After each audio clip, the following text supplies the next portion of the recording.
Tamara Celia again. I just got the new I Am kit from Illustrated Faith, and I wanted to show you kind of my process from start to finish.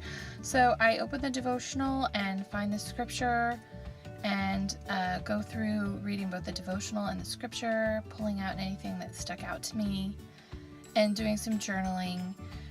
Sometimes I'll save the journaling for after if I need to think about it more. I'll kind of dive into the page and think about the questions while I'm doing the process. But this time I went ahead and did the journaling first, and then I usually like to circle the scripture I'm working on and maybe highlight any words. That way when I'm doing all the illustration and art and whatever around it, I remember not to cover it up. And since this is my first time through the kit, I just kind of opened everything up, and it took me a little longer this time because I'm not familiar with the kit that much yet, so that's why it's super sped up, because it did take me a little bit to think about what I wanted to do and to kind of see and read all the different little elements. I decided to just lay down some watercolor in the colors, so that it was me like mixing them up to match the colors from the kit. The black alphas here are from the Rise Up kit, and I'm still using those up. And then these floral alphas are from the I Am kit, and all these kits I can link down to where to get them, but they're from Dayspring. Basically, they come out with a new kit for Illustrated Faith every month around the 20th of the month. So you can go to the link and see what's most current. I am outlining these floral alphas with the Illustrated Faith pen just to make them show up a little bit more. And this is the thinner of the two pens. And I kind of just did like a messy sort of outline on the paper around the letters. And this is the washi tape from the kit. And then this is just from my stash, the black and white stripe.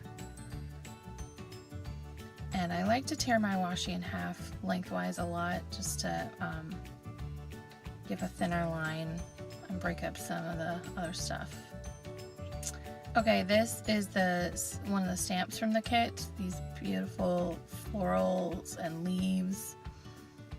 And I just stamped those down in a few places.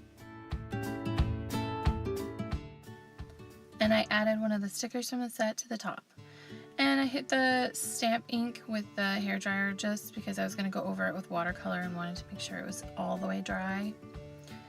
And then I painted in these leaves, just using the shape of the brush to kind of messily fill in the leaf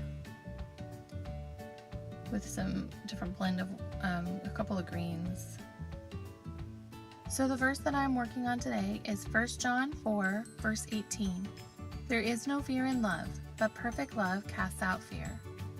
For fear has to do with punishment, and whoever fears has not been perfected in love.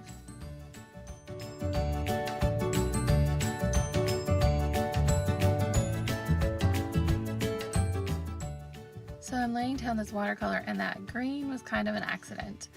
There was still some paint water left on my brush, and when I tipped it on its side, it ended up on the page. But you know what?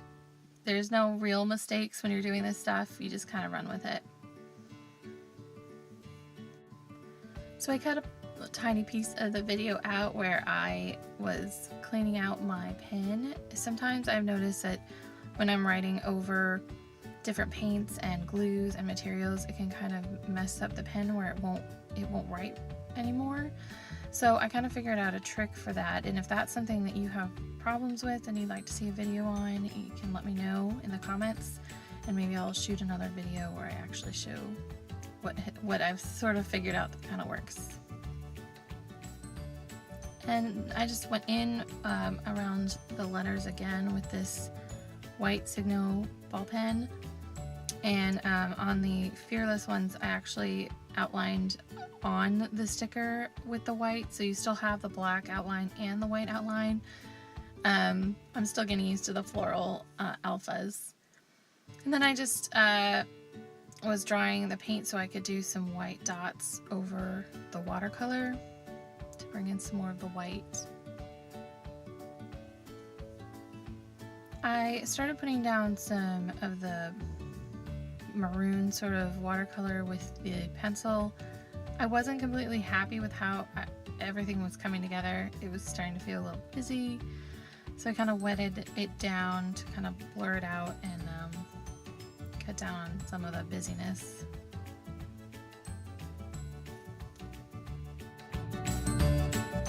I finished off the page with this stamp from the Rise Up kit and a water-based Sharpie paint marker. If you like this, please give it a thumbs up and check out my Instagram for lots more Bible journaling.